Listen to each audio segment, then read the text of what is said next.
Good afternoon, everyone. We are here with the amazing Emily Ciardiello from Foil Me Foils. She is the CEO and Managing Director. We're here in beautiful Adelaide Arcade to celebrate another amazing success story in our wonderful industry.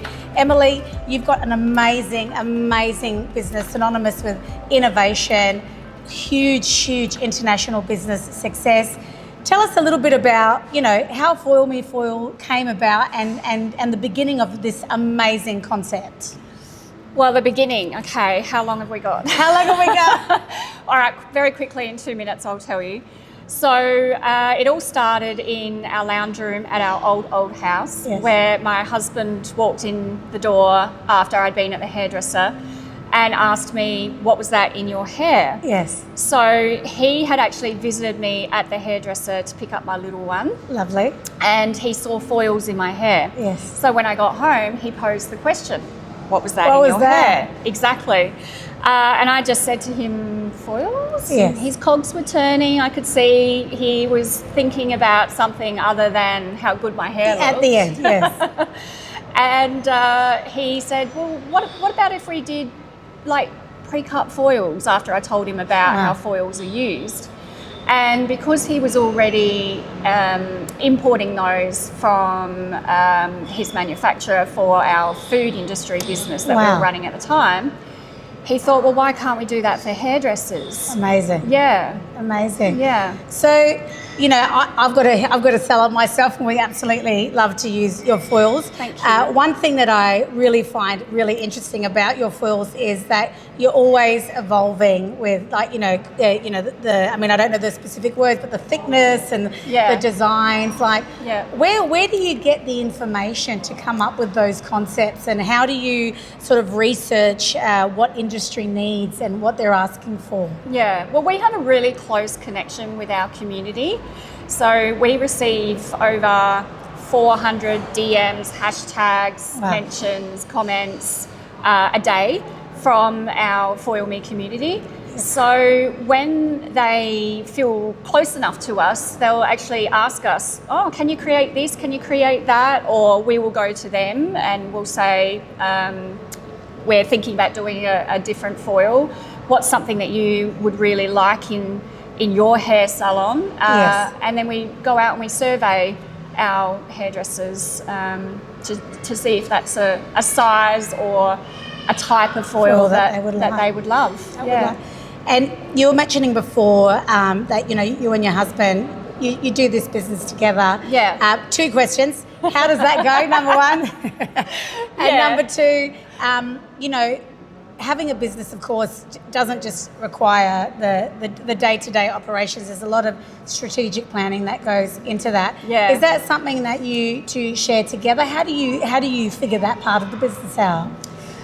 Well, my husband is very entrepreneurial. He comes up with ideas and I come up with ideas as well, and then we discuss them and see if it's a good idea. Like the other day I said, how about we do a store? And he said, what do you mean? And I said, well, like in a very high traffic place, we could put a store. No one else has done that. That's no right. other foil company's done that. And he goes, no, that's a shit idea.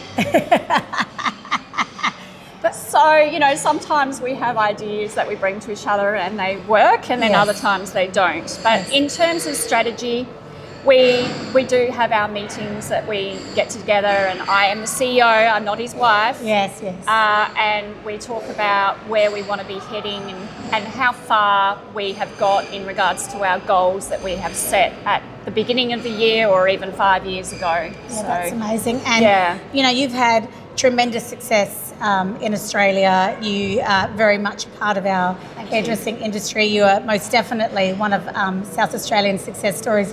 You export internationally. Tell us about the decision to export internationally, and how do you do that? Like, how does one create a product and say, I want to ship it across the world?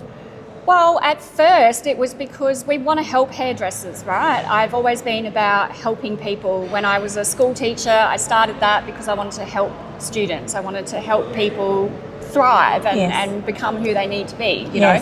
So when we had people contacting us on Instagram from different countries saying they want to get their hands on these, we very slowly started sending, just from Australia, parcels to the US or to the UK. We started sending to Germany as well. And then as the word got out, then distributors would approach us and ask if they could distribute our product. And so that's how we started in the UK. Amazing. In the US, the story's not as smooth. It's been very up and down. Topsy-turvy. And so we've actually decided that we would start our own company in the US, which took a good, I would say, 6 months of paperwork and back and forthing, and it's not easy to do, to start your own company in another country.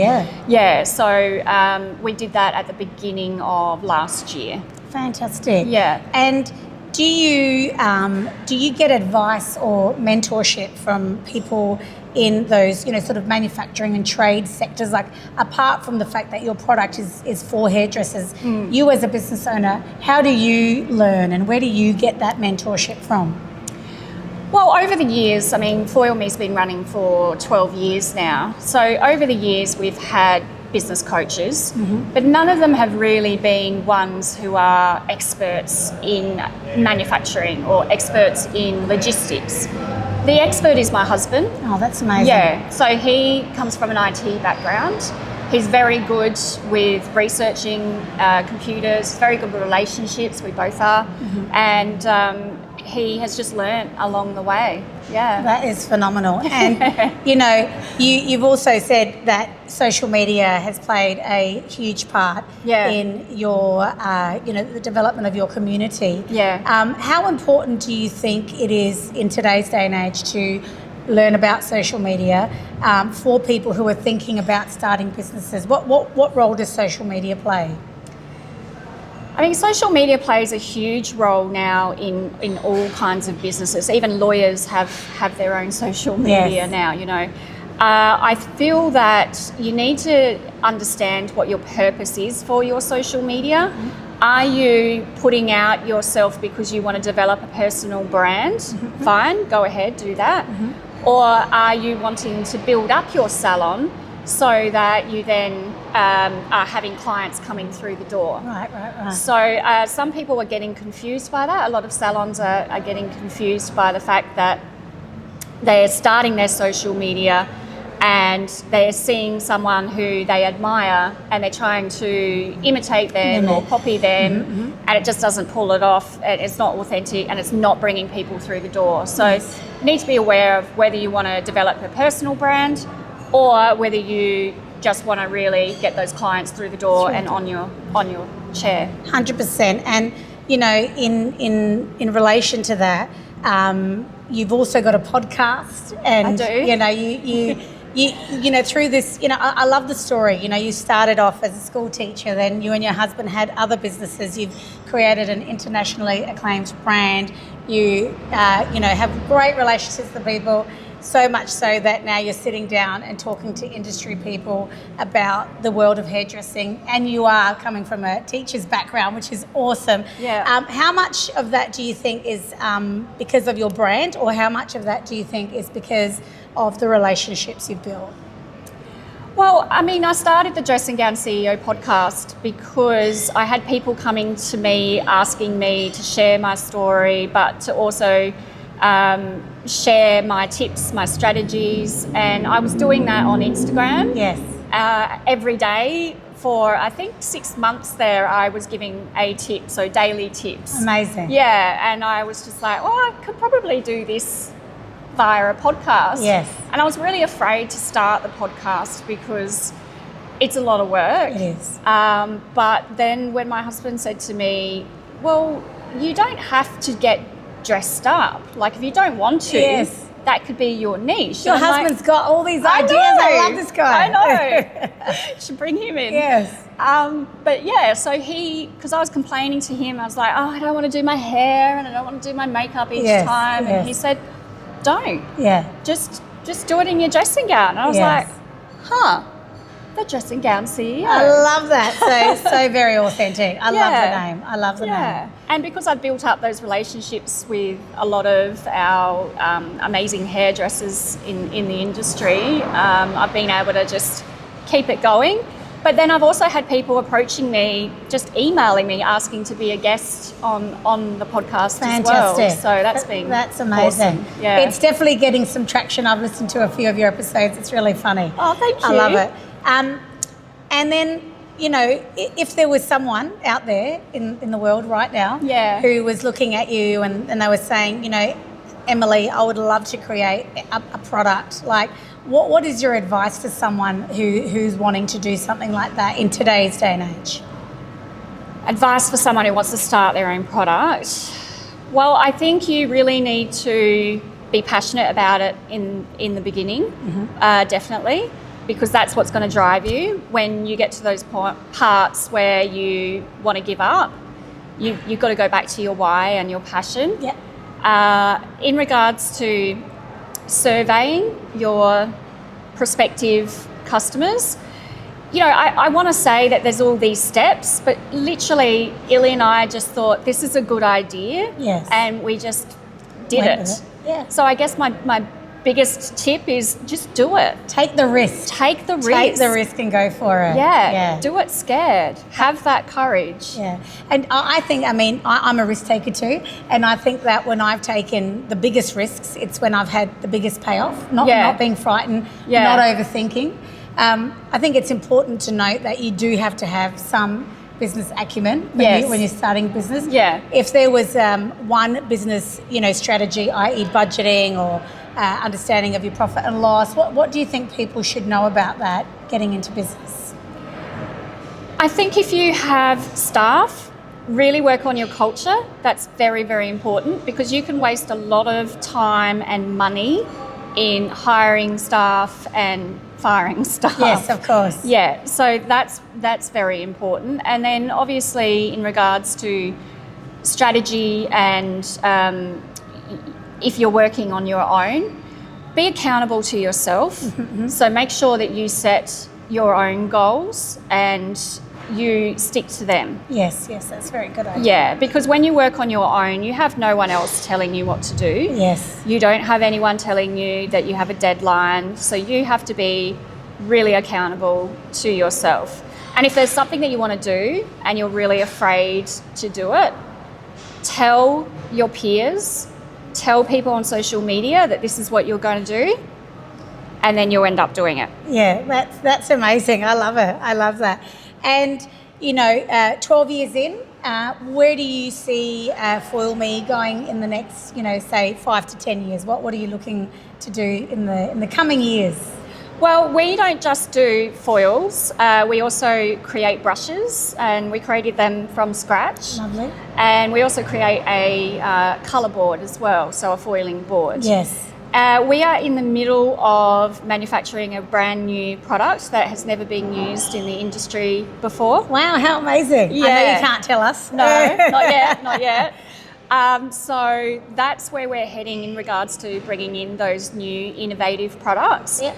And we're concentrating obviously on our expansion in the US as well. Fantastic. In regards to Australia, we just want to make sure that we are helping as many hairdressers in Australia as possible so that they can get their hands on our foils and enjoy using them. Yes. And have their clients enjoy them using them on their hair as well. Our clients absolutely love the new lemon colour that you've got out at the moment. Our clients love all the clean foils at the moment, actually, or the cool aesthetic. Yeah. Well, Very that's our good. Simply range. Very so nice. we've got another Simply coming out Very next year. good. My staff will be most happy to see what you've got coming out. Thank you. you so much for your time with us today in the beautiful Adelaide Arcade. Emily. It's beautiful. It's beautiful, isn't it? Yeah. Nice to have a chat with a girlfriend. Yeah. Thank you so much for joining us, and we look forward to seeing what Foil Me has got coming for us in the future. Thanks, Emily. Thank you, Marcella. Thank you. Thank you.